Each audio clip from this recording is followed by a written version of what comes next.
جی تو بتا رہے تھے جی ہم ندا یاسر کے حوالے سے، حال ہی میں ندا یاسر ملک کے شمالی جو علاقہ جات ہیں ان کی سیر کو گئیں، جس کا تذکرہ انہوں نے اپنے مارننگ شو میں بھی کیا. انہوں نے کہا کہ خوبصورت جگہ پر بہت گندگی تھی، میں لوگوں سے کہوں گی کہ اس جگہ کو ہم نے صاف رکھنا ہے. پلاسٹک کے کچرے کو دیکھ کر بہت تکلیف ہوئی. ندا یاسر کا کہنا تھا کہ مری میں بھی پلاسٹک کا کچرا تھا. اتنی خوبصورت جگہ اللہ تعالیٰ نے دی ہے تو اس کی قدر کیوں نہیں کرتے؟ اگر ہم قدر نہیں کریں گے تو سیاحت کو فروغ کیسے ملے گا اور معیشت کیسے بڑھے گی؟ جی بالکل، یہ بات مجھے بھی اتنا دکھ ہوتا ہے. یہ جو ہمارے ناردرن ایریاز ہیں جہاں پر اتنی تعداد میں سیاح جاتے ہیں، وزٹرز جاتے ہیں، آپ دیکھیں کہ پوری دنیا سے آتے ہیں، اور ہم وہاں پر کیا ان کو دکھا رہے ہیں کہ ہم کیا کریں. بلکہ ایک مجھے یاد ہے ایک سیاح نے تو پوری ایک ویڈیو بنا کر سوشل میڈیا پر ڈالی تھی، اور وہ کتنا ہمارا امیج خراب ہوتا ہے اس سے کہ ہمارے ہوٹلز گندگی پھیلا رہے ہیں، دریاؤں میں، لیکس میں، اور کوئی پوچھنے والا نہیں ہے. ہمارے لوگ جگہ جگہ گندگی پھیلا رہے ہیں. ڈسٹ بن لگے ہوں تب بھی انہوں نے باہر پھینکنا ہے، نہ لگے ہوں تب بھی انہوں نے باہر ہی پھینکنا ہے. مطلب کوئی رولز اور ریگولیشنز کو وہ فالو نہیں کرتے ہیں. یہ قوم جو ہے نا، یہ قوم ہے، وہ کہتے ہیں نا ڈنڈے کی قوم ہے. تو مجھے نہیں پتا کیا ریزن ہے، لیکن اگر آپ انہی ناردرن ایریاز میں اگر آپ ہنزا ویلی کی طرف چلے جائیں تو آپ حیران ہو جاتے ہیں. آپ اگر وہاں پر کوڑا پھینکیں گے تو وہیں پر آپ کو فائن بھی ہوگا، وہیں پر آپ سے پوچھ گچھ بھی ہوگی، اور آپ کی اچھی خاصی آپ کو خود انسلٹ فیل ہوگی جب وہاں کے لوگ، مقامی لوگ اتنے اچھے سے اپنی ویلی کو صاف رکھتے ہیں. اتنا ٹورسٹ جاتا ہے لیکن ہنزا ویلی کو میں جب تک جاتی رہی ہوں، آئی تھنک لاسٹ 2 ایئرس سے میں نہیں گئی، لیکن اس سے پہلے تک وہ اتنا خوبصورت اور صاف تھا، اور آئی ہوپ کہ ابھی بھی ہوگا، کیونکہ وہاں کے لوگ بہت پیشنیٹ ہیں اپنی ویلی کو صاف رکھنے میں. ٹورسٹ آتے ہیں، ان کو پتہ ہے، اس سے ان کا ریونیو جنریٹ ہوتا ہے، اور وہاں کی جو بھی ادارے ہیں، جو حکومت ہے، جو لوگ ہیں، وہ بہت مل کر اس چیز پہ کام کرتے ہیں کہ ہماری ویلی کو کوئی بھی گندہ نہیں کرے گا.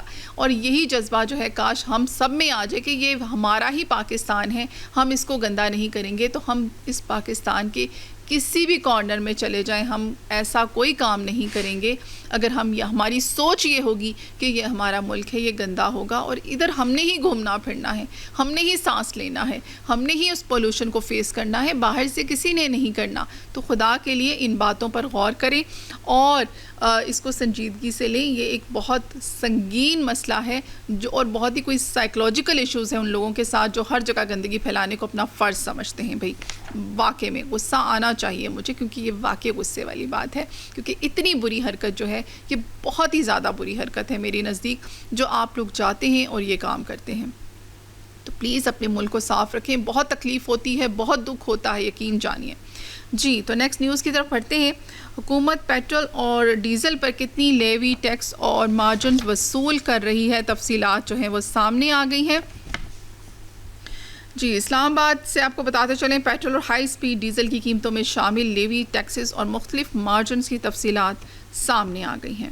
1 لیٹر پیٹرول جو ہے اس پر مجموعی طور پر 118.76 روپیز، جبکہ 1 لیٹر ہائی سپیڈ ڈیزل پر 110.65 روپیز لیوی، ٹیکس اور مارجنز وصول کیے جا رہے ہیں. دستاویزات کے مطابق 1 لیٹر پیٹرول کی بنیادی لاگت 178 روپیز 77 پیساز بنتی ہے، تاہم حکومت نے شہریوں کے لیے فی لیٹر قیمت 297 روپیز 53 پیساز مقرر کی ہے. پیٹرول پر 70 روپیز 36 پیساز، پیٹرولیم لیوی 5 روپے، کلائمیٹ سپورٹ لیوی 19 روپے 33 پیسے، کسٹمز ڈیوٹی 6 روپے 86 paisas, inland freight equalisation margin 7 rupees 87 paisas, oil marketing companies کا مارجن اور جو ہے وہ اوور ہے 8 روپیز 64 پیسز جو ہیں وہ ڈیلرز جو ہے وہ مارجن شامل ہے. اس طرح فی لیٹر ہائی سپیڈ ڈیزل کی بنیادی لاگت 198 روپیز 85 پیساز ہے، جبکہ حکومت نے شہریوں کے لیے اس کی قیمت 309 روپیز 50 پیساز فی لیٹر مقرر کی ہے. دستاویز کے مطابق ہائی سپیڈ ڈیزل پر مجموعی طور پر 110 روپیز 65 پیساز کی لیوی، ٹیکسز اور مختلف مارجنز وصول کیے جا رہے ہیں، جو کہ میں سمجھتی ہوں کہ بہت بڑا وہ کہتے ہیں نا ایک کیا اسے کہتے ہیں برڈن ہے عوام کے اوپر. ہماری عوام پس رہی ہے اس پہ، جو اتنی زیادہ مہنگائی اتنی زیادہ اس کے اوپر آپ دیکھیں کہ ہم لوگ وصول کر رہے ہیں لیویز ٹیکسز. اب حکومت کو سوچنا چاہیے کہ ہم آخر عوام کو کب ریلیف دیں گے. یہ وہ سوال ہے جو ہم پوچھتے رہتے ہیں وقتاً فوقتاً پورا سال اپنے شو میں. بجٹ آنے سے پہلے، بجٹ آنے کے بعد یہ سوال جو ہے یہ سوال ہی رہتا ہے, اس کا کبھی جواب نہیں ملتا ہمیں, کیونکہ اس سوال کا جواب ہمارے عمل سے ہے, ہمارے اقدامات سے ہے, حکومت کے اقدامات سے, ان کے انیشیٹیوز جو وہ لیتے ہیں اس میں عوام کے لیے کتنا ریلیف ہے, عوام کو وہ کیا فیسیلیٹیٹ کر رہے ہیں, یہ میٹر کرتا ہے. تو جی یہ تو تھی پیٹرول اور ڈیزل کے حوالے سے لیویز اور ٹیکسز جو ہم نے آپ کے ساتھ شیئر کیے. اور ہم نے آج جو آپ کے ساتھ خبریں شیئر کی ہیں اس میں جو ٹیلی کام بل سے تھی وہ بہت امپورٹنٹ خبر ہے, جو کہ بہت سے لوگ جو ہیں وہ ہم سے بہت زیادہ سوالات کر رہے تھے کہ اس حوالے سے کیا انیشیٹو لیا گیا ہے, کیا اقدامات ہوئے. تو آپ کو بتاتے چلیں شیزا فاطمہ نے بیان دے دیا ہے کہ ٹیلی کام بل سے ذاتی زمین اور جائیداد پر زبردستی قبضہ نہیں ہوگا, کیونکہ اس بات کو لے کر بہت زیادہ ہم نے دیکھا سوشل میڈیا پر شور پڑا, ہر جگہ پر اس کے حوالے سے جی شور مچایا جا رہا تھا کہ یہ کیسے ہو سکتا ہے, ہماری ذاتی زمین ہے, ہماری جائیداد ہے, کون ہماری پراپرٹی پہ قبضہ کر سکتا ہے. تو شیزا فاطمہ نے کہا ہے کہ اس ٹیلی کام بل سے جو ہے وہ نہیں لیا جائے گا کسی کی بھی ذاتی زمین جو ہے وہ اس کی اپنی ہے. وفاقی وزیر برائے آئی ٹی اور ٹیلی کام شیزا فاطمہ خواجہ نے کہا ہے کہ اتفاق رائے کے ساتھ قانون سازی کی جا رہی ہے. ٹیلی کام بل سے کسی کی ذاتی زمین اور جائیداد پر زبردستی قبضہ نہیں کیا جائے گا. تو آپ سب کو جو ہے وہ لوگ جو بہت پریشان ہو رہے تھے ان کے لیے ایک خوشائند بات ہے. وفاقی وزیر قانون اعظم نذیر تارڑ کے ہمراہ پریس کانفرنس کرتے ہوئے وفاقی وزیر شیزا فاطمہ خواجہ نے کہا کہ ٹیلی کام بل پر عوام اور پارلیمان کو آگاہ کرنا انتہائی ضروری ہے. ٹیلی کام جو ہے اس کا پرانا قانون موجودہ دور کی ضروریات سے مطابقت نہیں رکھتا تھا. بل کا مقصد وزیر اعظم کے ویژن کے مطابق انٹرنیٹ کی فراہمی کو بہتر بنانا تھا. تو ان کا کہنا یہ تھا کہ یہ جو قانون تھا, یہ جو لا تھا, یہ اس لیے پاس ہوا کیونکہ اس کے مطابق جو ہے وہ انٹرنیٹ کو بہتر کرنا تھا, انٹرنیٹ کی جو فراہمی ہے وہ تیز ہو پائے. لیکن اس کا یہ مقصد بالکل نہیں تھا کہ ہم ذاتی جائیدادیں جو ہیں وہ قبضے میں کر لیں. انہوں نے کہا بطور آئی ٹی منسٹری میری یہ ذمہ داری ہے کہ تیز ترین انٹرنیٹ کی فراہمی کو ممکن بنایا جائے. آئی ٹی بل جو ہے انہوں نے کہا 6 مہینے تک قومی اسمبلی میں پڑا رہا. بل کو سینٹ سے کمیٹی میں بھیج کر روکا گیا جو کہ جمہوریت کا حسن ہے. انہوں نے اس سارے پروسیجر کو جی جمہوریت کا حسن قرار دیا. آپ لوگ اس کو کس چیز کا حسن قرار دیتے ہیں مجھے ضرور بتائیے گا. ان کا کہنا تھا کہ قومی اسمبلی سے بل 6 ترامیم کے ساتھ منظور ہوا. بل بنیادی طور پر ان ہاؤسنگ سوسائٹیز کے حوالے سے تھا جو معاہدے کر کے پھر جاتی ہیں. تو اصل میں یہ جو بل تھا یہ اس بنیادی طور پر ان واقع میں ہاؤسنگ سوسائٹیز کے لیے تھا جو معاہدے کرتی ہیں پھر مکر جاتی ہیں, شہری انٹرنیٹ کے لیے اپنی ذاتی پراپرٹی نہیں دینا چاہتا تو یہ اس کا قانونی حق ہے. تو جی انہوں نے جو اسٹیٹمنٹ تھا جو پہلا جو لوگوں کے پاس آ رہا تھا اور جس طرح سے لوگ شور مچا رہے تھے وہ بالکل اس کو مسترد کر دیا ہے. شیزا فاطمہ خواجہ نے کہا کہ بل کو لے کر میرے اور سیکرٹری آئی ٹی کے خلاف بلا وجہ میڈیا میں واویلا مچایا گیا.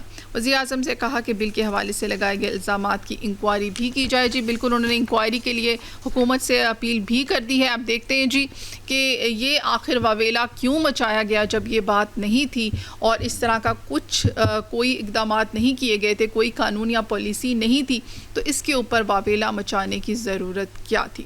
اس کے ساتھ ہم نے آپ کے ساتھ پیٹرول اور ڈیزل کی قیمتوں کے حوالے سے بہت اہم خبر شیئر کی ہے اور ساتھ ہی ساتھ امریکہ اور ایران کے ساتھ جو آج کے دن تک کے معاملات تھے وہ بھی ہم نے آپ کے ساتھ شیئر کیے.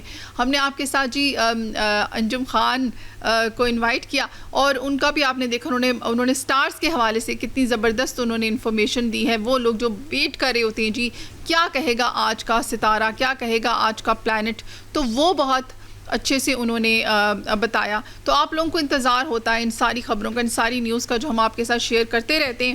جی اس کے ساتھ ساتھ جو ہے آپ کو ایک اور نیوز جو ہے وہ بتاتی چلوں جو سول سروسز اکیڈمی کی رپورٹ میں انکشاف ہوا ہے. پاکستان میں 2.5 کروڑ بچے دہائیوں سے اسکول سے باہر ہیں. سروسز اکیڈمی کی پالیسی رپورٹ کے مطابق پاکستان میں 2.5 کروڑ بچے جو ہیں وہ دہائیوں سے اسکول سے باہر ہیں, جس کی بنیادی وجوہات ناکافی فنڈنگ, غیر مربوط نظام اور کمزور طرز حکمرانی ہے. وفاقی حکومت کی جانب سے قومی تعلیمی ایمرجنسی کے اعلان کو 2 سال سے زائد عرصہ گزرنے کے باوجود پاکستان میں 2.5 کروڑ سے زائد اسکول سے باہر بچوں کو تعلیم کے دائرے میں لانے کی کوششیں بدستور گہرے ساختی مسائل، مسلسل مالی کمزوری، غیر مربوط انتظامی ڈھانچے، ناقص گورننس اور صوبوں کی غیر مساوی استعداد کے باعث مطلوبہ نتائج حاصل کرنے میں ناکام ہیں۔ یہ انکشاف سول سروسز اکیڈمی CSS کی جانب سے تیار کی گئی ایک جامع تقابلی پالیسی جائزہ رپورٹ میں کیا گیا، جس میں کہا گیا ہے کہ اگرچہ تمام صوبوں نے قومی تعلیمی ایکشن پلان NEAP 2026 کے تحت پرعزم تعلیمی روڈ میپس مرتب کیے ہیں، تاہم اصل مسئلہ پالیسی سازی نہیں بلکہ ان پر مؤثر عمل درآمد کرنا ہے۔ پاکستان کو درپیش موجودہ تعلیمی بحران وقتی نہیں بلکہ کئی دہائیوں پر محیط ہیں۔ Pakistan institute of education PIA کے مطابق اسکول سے باہر بچوں سے متعلق دستیاب تاریخی اعداد و شمار ظاہر کرتے ہیں غربت، تیز رفتار آبادی میں اضافہ، کمزور حکمرانی اور تعلیم پر مسلسل کم سرمایہ کاری نے ہر گزرتے برس کے ساتھ بحران کو مزید سنگین بنایا۔ رپورٹس کے مطابق 1990 کی دہائی سے لے کر 2010 کی دہائی تک اسکول سے باہر بچوں کی نگرانی کی ذمہ داری academy of educational planning and management AEPM کے پاس رہی، تاہم اس پورے عرصے میں لاکھوں بچے تعلیمی نظام سے باہر رہے کیونکہ سرکاری تعلیمی انفراسٹرکچر آبادی میں اضافے کی رفتار کا ساتھ نہ دے سکا، جس کے نتیجے میں کم لاگت نجی تعلیمی اداروں کا دائرہ مسلسل بڑھتا رہا۔ پاکستان ایڈمنسٹریٹو سروس کیمپس میں قائم 5 پالیسی انالیسس گروپس کی تیار کردہ اس رپورٹ میں پنجاب، سندھ، خیبر پختونخوا، بلوچستان، اسلام آباد، کیپٹل ٹیریٹری گلگت بلتستان اور آزاد جموں کشمیر کی تعلیمی پالیسیوں کا مؤثر جو ہے وہ کارکردگی، مساوات، اخلاقیات اور قابل عمل ہونے کے پیمانوں پر تجزیہ جو ہے وہ کیا گیا۔ رپورٹ کے مطابق پاکستان میں اسکول سے باہر بچوں کی تعداد 2 کروڑ 51 لاکھ سے 2 کروڑ 60 لاکھ کے درمیان ہے، جس کے باعث آئین کے آرٹیکل 25A کے تحت مفت اور لازمی تعلیم کی آئینی ضمانت کے باوجود پاکستان دنیا میں تعلیمی محرومی کا دوسرا بڑا بوجھ اٹھانے والے ممالک میں شامل ہے۔ 2nd نمبر پر آ رہا ہے جی، جہاں پر ایجوکیشن کی یہ حالت ہے۔ تو سمجھ نہیں آتا، ہر دوسرا بندہ وہی بات ہے، مفت تعلیم کے اتنے ادارے ہیں، اتنی فنڈنگ کی جا رہی ہے، اتنی زیادہ ایجوکیشن فری دی جا رہی ہے، لیکن وہ ایجوکیشن جا کدھر رہی ہے؟ وہ بچے کہاں ہیں جن کو ایجوکیشن ملنی چاہیے؟ اگر 2.5 کروڑ بچہ اس میں انوالو نہیں ہے یا انرول نہیں ہے تو آخر وہ بچہ کہاں ہے؟ یہ واقعے میں ایک بہت بڑا کویسچن مارک ہے، سوچنے کی بات ہے۔ آپ سب بھی سوچیں اور ہم بھی سوچیں گے کہ آخر اس کو بہتر کیسے بنائیں، کیونکہ ہر چیز حکومت پہ ڈالنا بھی ٹھیک نہیں ہے، بہت ساری چیزیں ہمیں بھی سوچنی ہے، مل کر کام کرنا ہے۔ یہ وہ مسئلے ہیں جن پر مل کر کام کرنا بہت ضروری ہے۔ تھینک یو سو مچ، بہت اچھا لگا جی۔ آج کے شو سے اجازت چاہوں گی، اللہ حافظ۔